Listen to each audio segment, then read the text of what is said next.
हमने देख लिया कि क़वायद ज़वाबित के मुताबिक सिलेक्शन कमेटी तश्कील नहीं पाई और MTI तरमीमी एक्ट की इस हवाले से खिलाफ वर्जी हुई है, तो इससे तैनाती के अमल पर क्या असर पड़ा? दरअसल रामीन, बात यह है कि जो मर्दान मेडिकल कॉम्प्लेक्स में तैनातियों और बेकायदगियों की जो बात है, इस पर तो हम पहले भी एक प्रोग्राम में उसका जिक्र कर चुके हैं, लेकिन अब महकमा एंटी करप्शन को इसकी जिम्मेदारी सौंपी गई थी कि वो इसका ऑडिट कर ले और बाकायदा तौर पर इसकी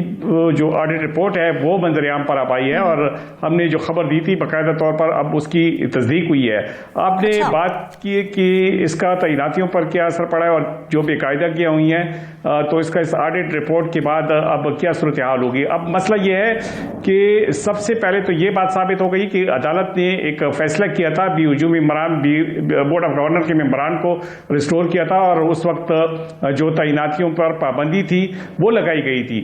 और लेकिन इसके बावजूद अदालत ने 15 अगस्त को तैनातियों पर पाबंदी लगाई और उसके बाद ये जो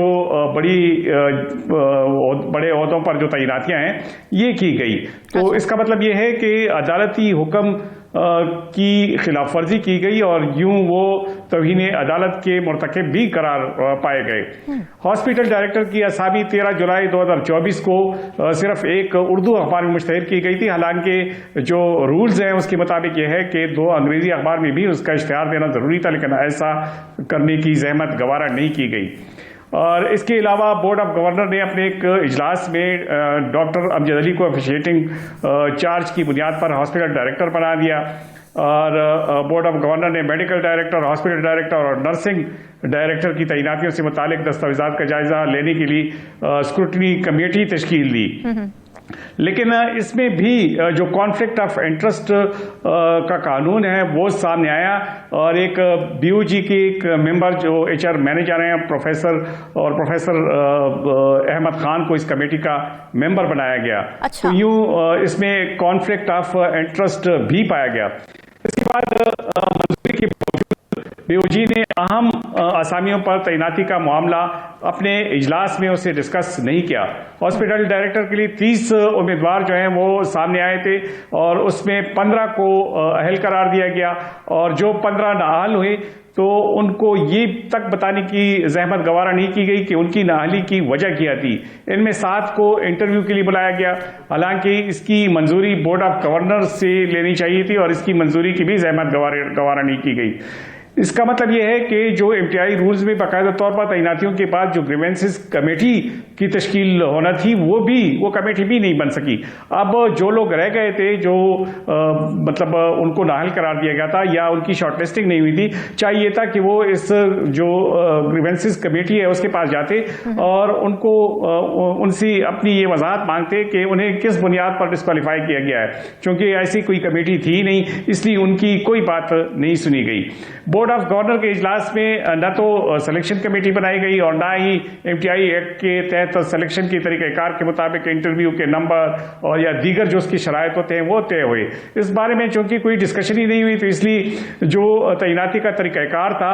वो काबिल एतराज़ था और ये सब कुछ जो ऑडिट रिपोर्ट है इसमें बाकायदा तौर पर बताया गया है और इसकी तस्दीक भी की गई है और उन्होंने रिलेवेंट जो डॉक्यूमेंट्स थे जो उनको अवेलेबल किए गए उसके मुताबिक ये रिपोर्ट बनाई है। अब इस रिपोर्ट के बाद जिन लोगों की तैनाती हुई है तो जाहिर है उनकी तैनाती उस रूल्स के मुताबिक नहीं है जो MTI एक्ट है, जिसके बारे में मतलब जितनी भी MTI हॉस्पिटल्स हैं, जो टीचिंग हॉस्पिटल्स हैं, उसमें जो तैनातियां होती हैं वो MTI एक्ट के मुताबिक ही होती हैं। लेकिन उसकी भी संगीन खिलाफ वर्जी की गई और HR मैनेजर और स्क्रूटनी कमेटी के सेक्रेटरी ने जो अहल और नाअहल उम्मीदवारों का एक लिस्ट बनाई थी वो उन्होंने बनाई। हालांकि ये काम स्क्रूटनी कमेटी का था। स्क्रूटनी कमेटी की जिम्मेदारी यही है कि वो शॉर्टलिस्टिंग करे और जो अहल उम्मीदवार हैं उनको सामने ले आए और फिर इंटरव्यू के लिए उनकी शॉर्टलिस्टिंग करे। लेकिन ऐसी कोई जो है जो कवायद ज़वाबित हैं उस पर कोई अमल दरामद नहीं हुआ, तो इसलिए भी इस अमल को शक की निगाह से देखा जा रहा है और इसमें जो तैनातियां हैं उस पर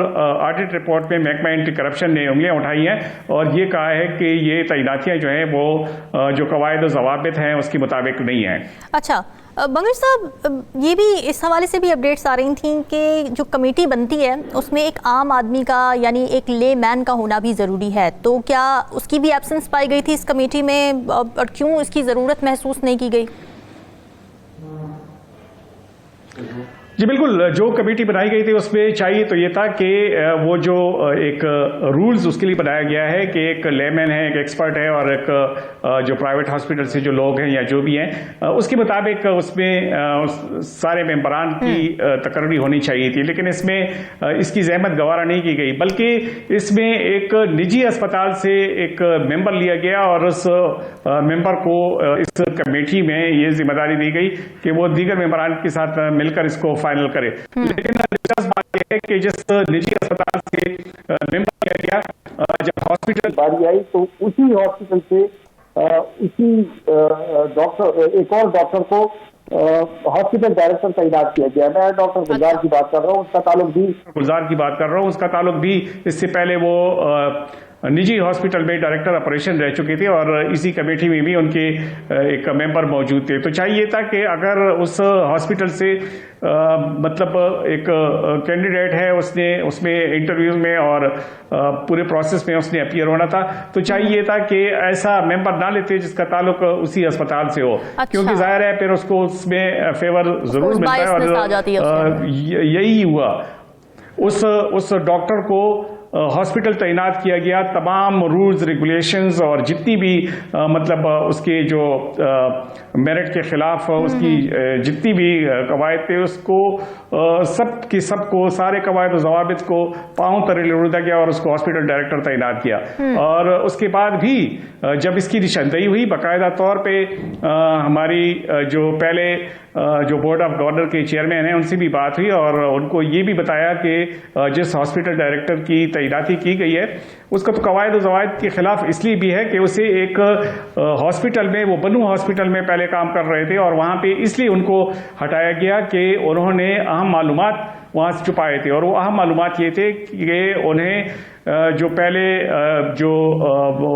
फौज में वो मुलाजमत करते थे तो उनकी कंपलसरी रिटायरमेंट हुई थी। अच्छा। कंपलसरी रिटायरमेंट के बाद उसकी इस महकमे में बतौर हॉस्पिटल डायरेक्टर तैनाती ठीक नहीं थी, क्योंकि ये मालूमात उन्होंने बनू में तैनाती के वक्त छुपा लिए थे, तो इसलिए भी उसको उस वक्त उस वजह से हटाया गया था। एक तरफ तो ज़ाहिर लॉ की बात करें ना, कानून की बात करें, कानून के हिसाब से नहीं थी, एक्ट के लिहाज से नहीं थी, लेकिन क्या इसमें कॉम्पिटेंस भी देखी जा रही थी? और ये सारे लोग जो तैनात हुए थे क्या ये कॉम्पिटेंट थे या फिर बस क्योंकि एक बायसनेस कह लें या इन्फ्लुएंस के तहत ही आ रहे थे, कम्पैटिटिव नहीं थे, काम नहीं आता था इनको? रामीन, कॉम्पिटेंस तो जाहिर है कोई इस पोस्ट के लिए अप्लाई करता है तो जाहिर है उसकी डिग्री और उसकी क्वालिफिकेशन और उसकी जितनी भी अहलियत है उसकी शरायत पर तो पूरा उतरना जरूरी है। मतलब कागजी कार्रवाई तो तब होती है कि जब उनको वो जांच लेते हैं कि वो वाकई वो काम कर सकते हैं जिसके वो अहल हैं। लेकिन जब इब्तिदा से ही उनकी तैनाती में इस किस्म की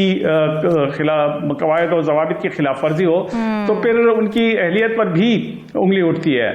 मिसाल के तौर पर जिस तरह मैंने आपको बताया कि एक हॉस्पिटल से उन्हें एक वजह से उनको हटा दिया जाता है तो दूसरी हॉस्पिटल में उसे रखना मेरा ख्याल है ये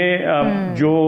सबसे संगीन गलती है। और ये गलती तो वो मानती भी हैं, लेकिन वो कहते हैं कि हाँ उनको वो ये मानती भी है, लेकिन उनको ये कहते हैं कि चूंकि उस वक्त उन्हें ये मालूम नहीं था तो इसलिए उन्होंने दोबारा उनको मर्दान हॉस्पिटल में भी रख लिया, जिस तरह बनू हॉस्पिटल में उनके खिलाफ इस किस्म की कार्रवाइयां हुई थी। लेकिन असल में बात यह है कि जब उनको पता चल गया तो उसके बाद कार्रवाई जरूर होनी चाहिए थी, लेकिन अभी तक उसकी कार्रवाई नहीं हुई। हालांकि जो सेहत के हुकाम हैं उनको भी इस बारे में बताया गया। और दूसरी बात यह कि जो सिलेक्शन कमेटी ने 24 अगस्त को सुबह 10 बजे जो हॉस्पिटल डायरेक्टर्स हैं उसके इंटरव्यू शुरू किए और जो सिलेक्शन कमेटी थी, मतलब जिस सिलेक्शन कमेटी ने इस पूरा प्रोसेस करना था, उसने इसी 24 अगस्त को मतलब वो 9:30 बजे इंटरव्यू शुरू हो गए और 10 बजे कमेटी बन गई। इसका मतलब यह है कि सिलेक्शन के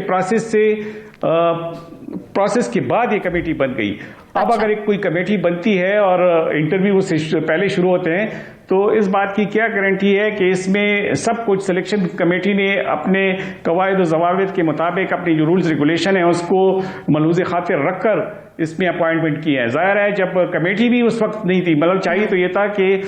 जो सिलेक्शन का जो प्रोसेस था, जो इंटरव्यूज का जो प्रोसेस था, वो शुरू होने से पहले ही, एक दिन पहले ही मुशीर सैयद एहतशाम अली से गुफ्तगू की, उनका क्या कहना था इस स्कैंडल के बारे में, वो ज़रा देखते हैं। जिस तरह आप लोगों ने हमारे नोटिस में लाया कि उधर बेकायदगियाँ हो रही है और जो हॉस्पिटल डायरेक्टर है या जो भी अमला है उधर तैनात है, तो हमने उसकी छानबीन शुरू की हुई है। इंशाअल्लाह ताला इंक्वायरी भी इनके ख़िलाफ़ इनिशिएट की हुई है। हॉस्पिटल्स में जो हो रहा है या मुलाजिमीन की, अब हम इंडक्शन के बारे में जो आप कह रहे हैं कि हम इंडक्शन कर रहे हैं, उसमें ये जो जितने भी हमारे हॉस्पिटल डायरेक्टर्स हैं, तो मैंने सारों पे बैन भी लगाया हुआ है और जो प्रोसेस उन्होंने की हुई है तो उस हद तक वो अभी बैन है। हमारी MTIs है, उसकी थी यूँ सूरत हाल थी कि उसमें ऑक्सीजन के पैसे भी उनके पास नहीं थे, क्योंकि वो सारे लोग चले गए थे हाई कोर्ट से, उन्होंने स्टे ली हुई थी। तो मैं इस बारे में अपने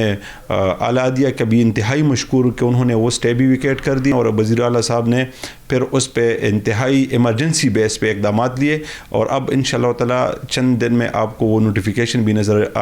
आएगी जो नए BOG हम तैनात कर रहे हैं। जी बंगर साहब, आपने सुना मुशीर सेहत साहब फरमा रहे थे जिस तरीके से अब ज़ाहिर है एंटी करप्शन रिपोर्ट में एक तो मज़ीद क्या कुछ कहा गया, फिर ये कि बहुत बड़ी बात, इंपॉर्टेंट बात ये है कि ठीक है तहक़ीक़ात हो गई, रिपोर्ट सामने आ गई, ऑडिट रिपोर्ट जमा हो गई, अकाउंटेबिलिटी बहुत इंपॉर्टेंट है कि उस पर अमल दरामद भी किया जाए, ज़िम्मेदारान जो हैं उनको कैफ़रे किरदार तक पहुँचाया जाए। तो इस हवाले से आप देख रहे हैं कि कुछ हो रहा है? जनाब, जब हमने